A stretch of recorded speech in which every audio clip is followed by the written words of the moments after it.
Olá, o programa História da Gente chegando mais uma vez no teu lar, na tua casa. Queria agradecer primeiramente a Deus por essa rica oportunidade.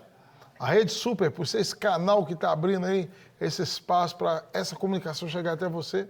A Igreja Batista da Lagoinha, por ser essa porta aberta para que nós possamos encontrar novos amigos e trazer belas histórias para vocês. As histórias que eu vou contar hoje é de um grande homem de Deus.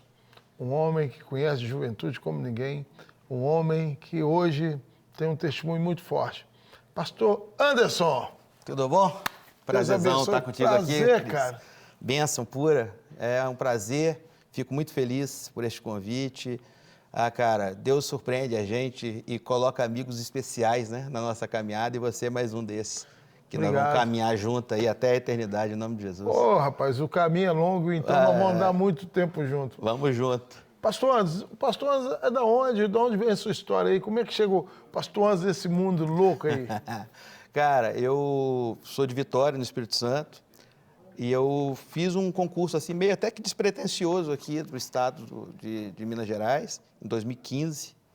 Cara, estudei 3 semanas, Deus me deu a benção de passar nesse concurso, mas é porque tinha um propósito, né? Mas a minha história, cara, assim, de promessa de Deus, cara, foi algo que veio da minha avó, né? Dona Benedita, já falecida.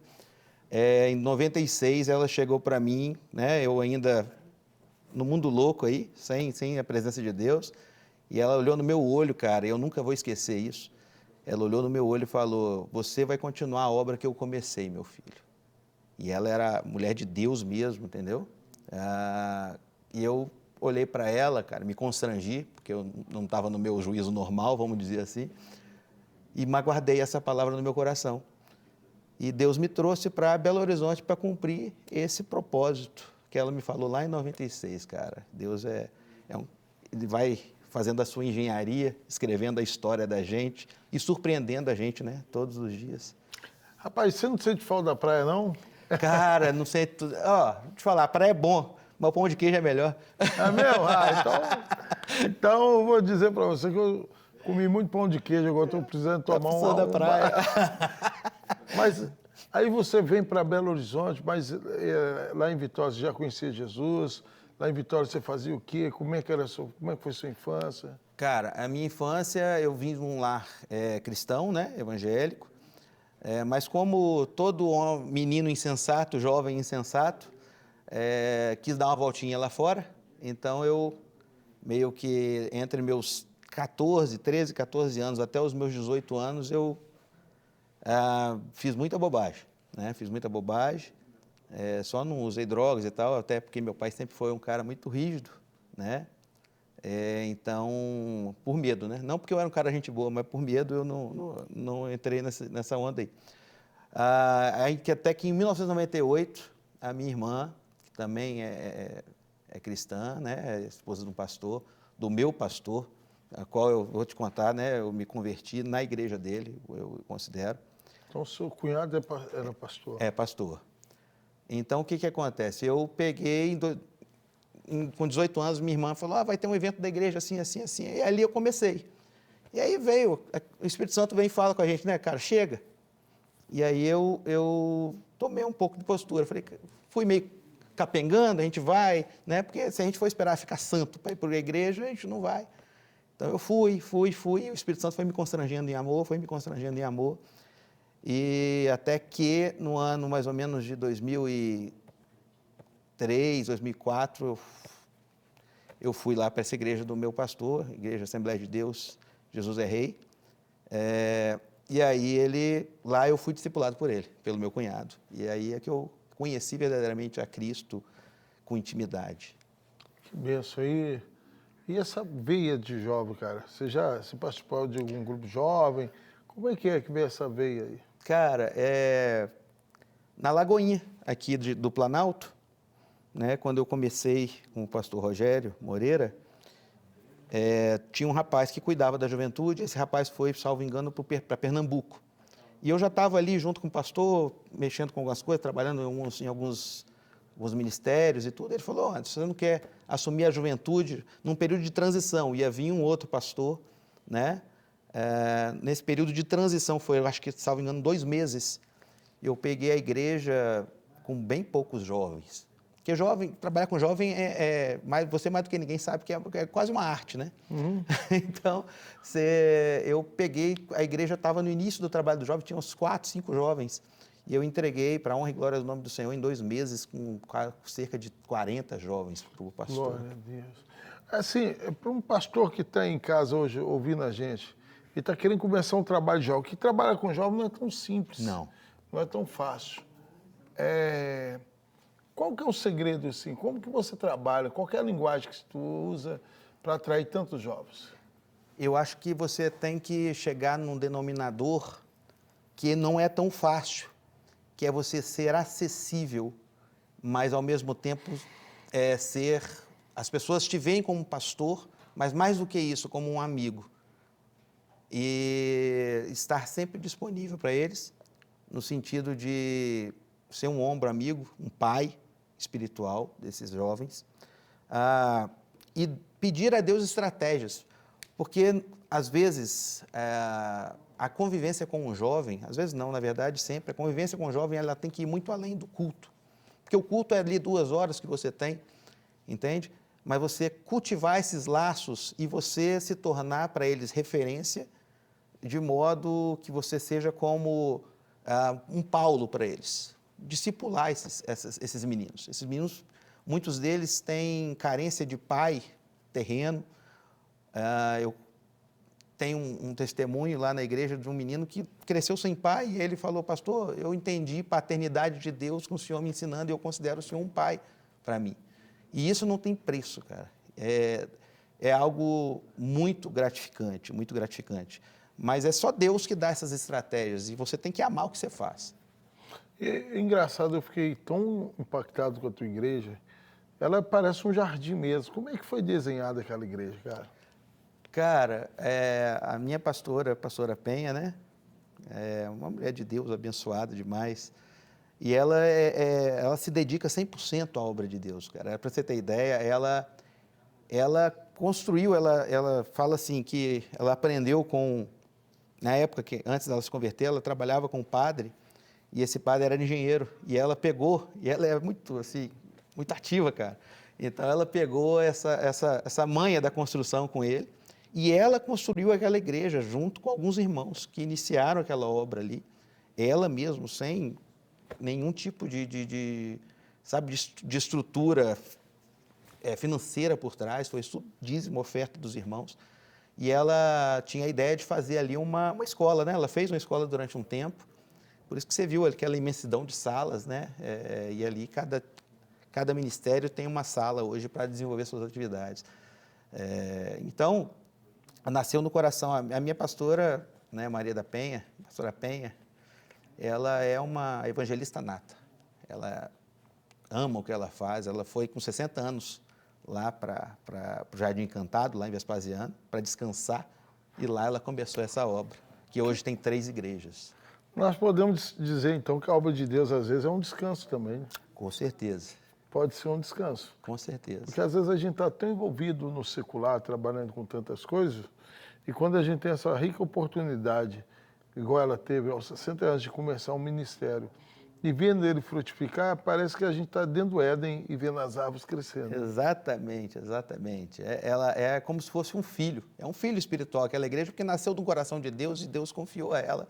E assim, a dedicação dela é uma dedicação em oração, em busca. Quando você voltar lá, você vai conhecer ela. É a benção. E tua mãe? Quais são as lembranças que você tem de sua mãe, assim, cara?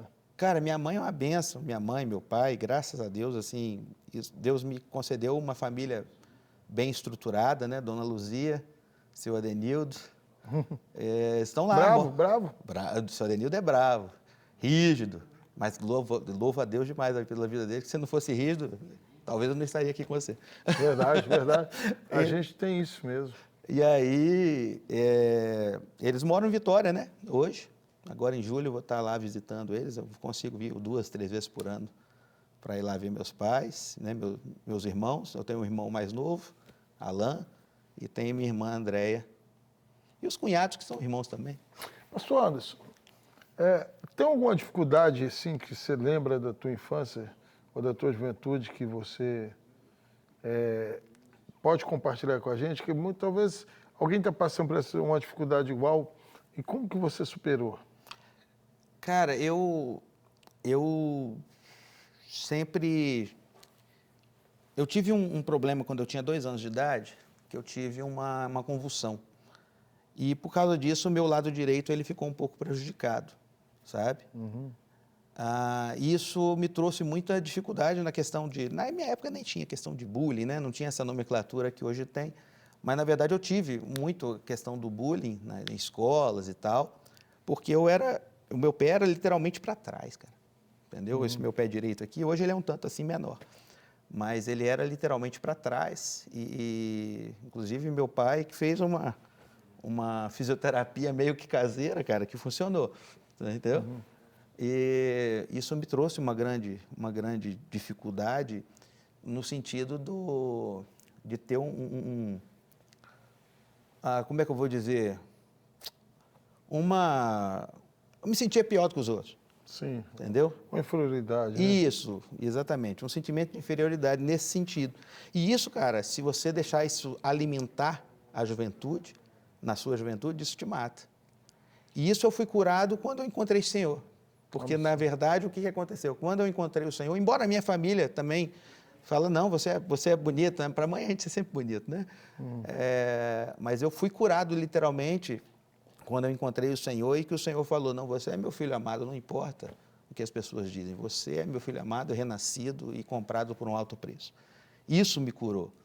Então, às vezes, a juventude hoje, né, eu que trabalho com a juventude, você também, pastor Cris, que trabalha com a juventude, é uma grande arma do nosso inimigo, é essa.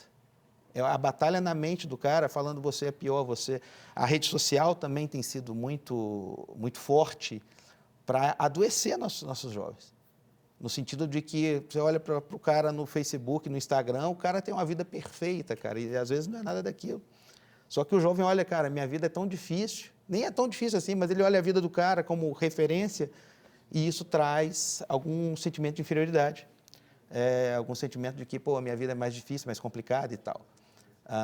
Então, o que eu tenho para dizer para essa juventude nesse sentido é, cara, ouça a voz do Senhor, você é amado pelo Senhor, porque você ter a certeza que você é amado pelo Senhor, que o Senhor se entregou por você, isso cura a sua vida, suas feridas emocionais, e aí, meu irmão, você vai viver de glória em glória. Hoje nós temos uma sociedade, né? Não só os jovens, mas nós temos uma sociedade doente mental. Com certeza. Tudo, se você olha para a pessoa e fala assim, rapaz, você parece estar meio pálido, acabou o dia dele, né? Acabou, cara, acabou, entendeu? É aquela busca da perfeição, né? Estética e tal, quando que a gente tem que se identificar e se preocupar com a nossa estética espiritual, cara, entendeu? Porque é como diz a palavra do Senhor, né? Que um coração alegre, ele formoseia o rosto. Agora, eu vi uma pessoa tão especial lá naquela igreja, tua esposa. Como é que foi o encontro de vocês aí? Cara... A minha me pediu para namorar, não sei se a sua pediu você. Não, cara... Eu brinco com ela assim. Ela era... Ah, cara, ela é linda demais. Mano, é assim... E eu vou te falar da nossa história, é até uma coisa assim, como que Deus, na tragédia, ele abençoa. Cara, eu conheci a minha esposa, ela tinha acabado de perder um irmão. E eu só conheci a minha esposa porque ela perdeu esse irmão. Ele tinha morrido assassinado, esse meu cunhado, e aí eles mudaram para o meu bairro, a minha esposa com a minha sogra e os irmãos dela. E ela começou a frequentar a mesma igreja que a minha. E aí, ela era loura, bonita, eu falei, cara... Aí eu falei, vamos... Obrigado, Deus, né? Olha aí. Aí, cara, a gente começou a conversar e tal, né? E namoramos um ano e meio. E aí a gente noivou, casou e estamos juntos aí, tem de namoro e casamento 23 anos. Aleluia. Casamos em 2002, então temos 21 anos de casados, 2 filhos maravilhosos. E eu falo com ela, né, que né, eu infelizmente não conheci esse meu cunhado, Mas numa tragédia, Deus me deu uma bênção, e aí eu falo também que ela deu Deus deu uma bênção para ela, um alívio aqui. Um alívio, né? Um consolador. Um consolo. Entendeu? Mas aí eu vi que ela tá muito contigo, né, cara? Assim, seus meninos, aquele... Como é que ele chama? Gabriel, João Gabriel. Gabriel, rapaz, eu vi que ele é igual o meu comigo. O meu menino, onde eu vou, tá agarrado. Mas eu vi que ele é bem espelho teu, né? Não. Ele é, cara, companheiro em tudo. A gente pega os estilos de música, né, assim, no sentido gospel. Eu gosto de Oficina G3. Eu me converti ouvindo Oficina G3. Roqueiro, então. Entendeu? Hoje eu gosto do rap, o Cela, e lógico, né, Morada e por aí vai. Sou bem eclético nesse sentido. Mas ele, tipo assim, vamos pro futebol, cara, vamos no Mineirão. Cruzeirense ou atleticano? Cara, nós somos fluminense, né? Nós somos lá de Vitória. É bom que a gente não briga com ninguém, mano. É bom, tá tranquilo. Apanha pros dois de Minas, pronto. Deixa E bate quieto. também, né? Deixa essa parte. Eu falo que eu sou América, porque aí ninguém briga comigo. Aí, cara, Mas Gabriel é meu amigão, meu companheiro, né? O meu filho da juventude. E a Luísa é minha princesinha, né, cara? É a filha. E como é que foi essa questão da advocacia? Como é que veio queimar isso dentro do De virar advogado?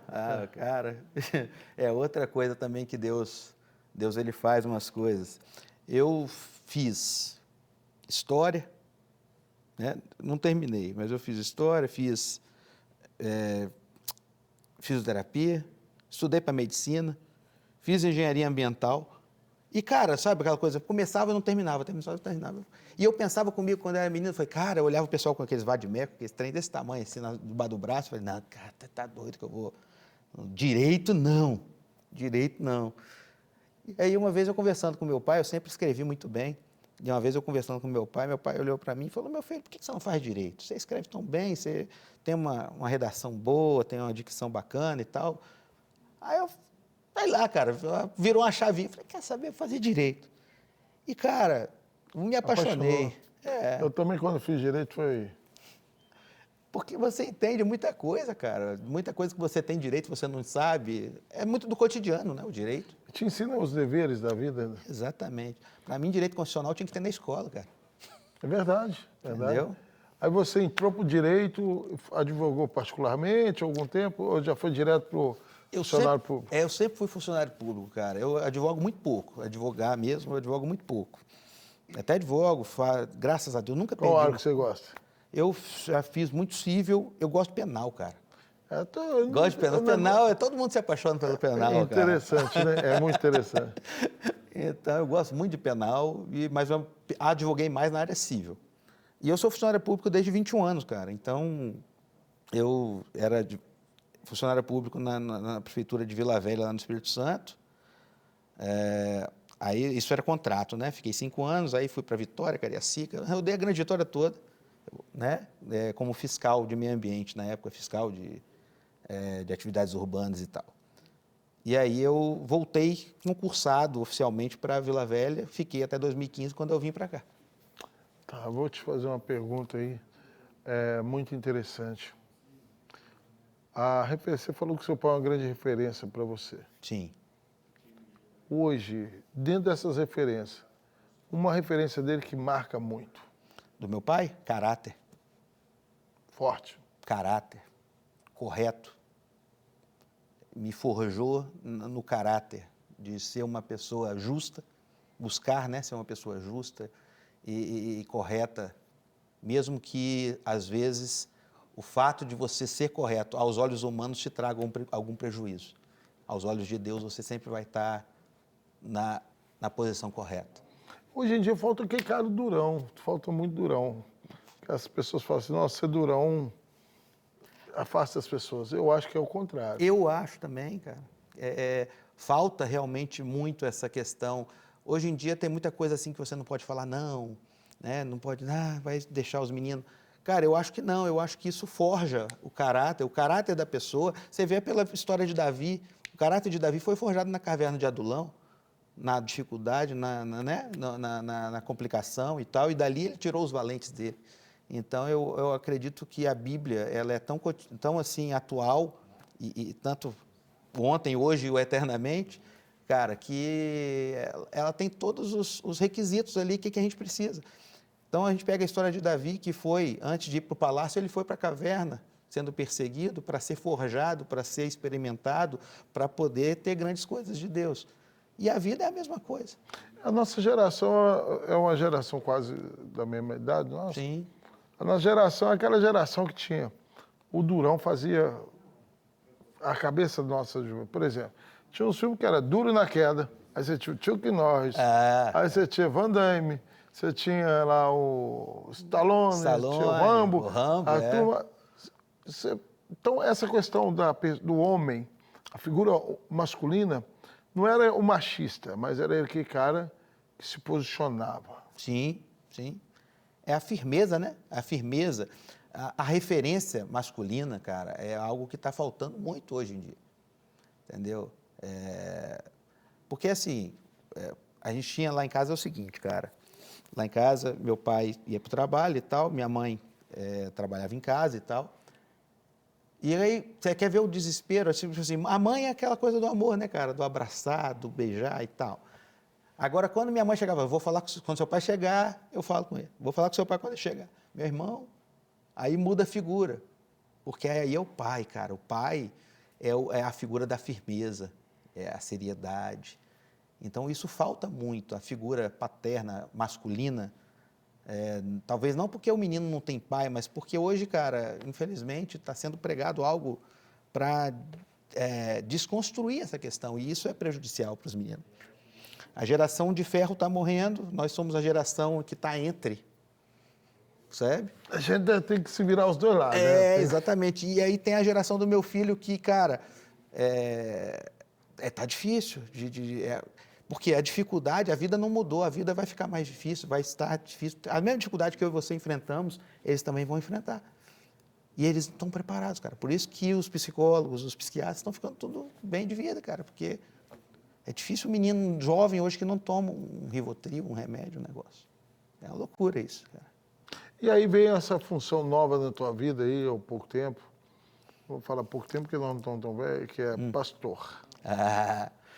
Cara, pastor é uma responsabilidade, assim, e ao mesmo tempo eu glorifico muito a Deus, e com muito temor, né? Porque dele me confiar. São vidas, cara, são vidas que ele me confia.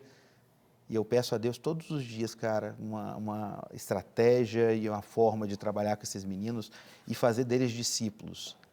Porque a minha alegria é um dia eu sentar naquela cadeira ali do ladinho onde você viu ali e eu ver esses meninos deslanchando, cara, fazendo discípulos. Porque o pastor tem que gerar mais ovelhas, né, cara? E ovelha que gera ovelha, não é o pastor que gera. Então, e é algo maravilhoso, cara. Ter essa oportunidade vinda de Deus é algo maravilhoso. Mas nós estamos chegando no final, eu queria que você Já? olhasse ali. Não, já? Está quase. Se olhasse aqui a câmera e deixasse um recado hoje para um pai. Porque a gente tem visto que muitos pais estão desistindo de ser pai. Os caras estão se entregando fácil demais. Sim. Se você pudesse olhar e deixasse um recado para o cara aí. Cara, é o seguinte, eu vi esses dias uma situação que foi, uma mãe chegou para mim e falou, estou desistindo do meu filho. Então, pai, figura masculina, não desista do seu filho, é tudo que o inimigo quer. O mais difícil que pareça, ele tem você como referência. Então, seja referência para o seu filho, seja aquele amigo, companheiro que ama o seu filho. E o amor, muitas vezes, não é só passar a mão na cabeça. Muito pelo contrário, muitas vezes é confronto. É você confrontar em amor, como Jesus nos confrontou. Né? Em amor, e nos constrangeu e nos fez mudar de vida. Creia que você vai ser essa figura de referência para o seu filho, para que ele volte para os caminhos do Senhor. Confronte ele em amor e seja, sabe, assim como Jesus foi para nós, alguém que muda a vida do seu filho. Seja a referência dele, em nome de Jesus. Como é que chama a nossa pastora? Pastora Penha. Pastora Penha, ó, quero falar para a senhora aqui, ó. Um abraço, que Deus abençoe a senhora. Pastora Penha se tornou uma referência para mim, para minha vida, para minha esposa, então. Mas queria falar para a senhora, pastora Penha, um moço chegou aqui, passou aí Foi maquiar, tá? Tá firme e forte. Glória a Deus. Mas é uma benção. Manda um recado para ela aí, para os jovens aí. Ô, meus Como é que foi jovens. sentar na cadeira lá no camarim? Cara, é diferente, a experiência é diferente, né? Glória a Deus. É bênção. Espero que seja a primeira de muitas aí, se Deus me der essa oportunidade, né? E assim, meus jovens, vamos junto, suportai-vos uns aos outros, né? Seja o suporte um do outro e vamos junto entrar no céu. Minha pastora Penha, amo a sua vida, você é referência para mim. Eu continuo com esse vigor em Cristo que a senhora tem. Glória a Deus. Pois é, o programa História da Gente é assim, sempre trazendo uma história diferente, pessoas diferentes, uma linguagem diferente, Amém. mas não perdendo a essência de Deus. Glória a Deus. Essa é a grande vantagem. Pastor Anderson, muito obrigado por me receber. Muito Prazerzão. obrigado por nos ajudar lá a divulgar os nossos vídeos. Queria te pedir você aí que siga a gente aí no Instagram, Isso aí. compartilhe os nossos vídeos do YouTube, porque nós estamos ganhando muitas pessoas. Pode ter alguém aí agora depressivo, precisa de uma mensagem sua lá no Instagram. Exatamente. Manda. Pastor, obrigado. Tamo Que junto. Deus abençoe vocês todos aí. Valeu. E até o próximo programa, assim Deus permitindo, em nome de Jesus. Amém.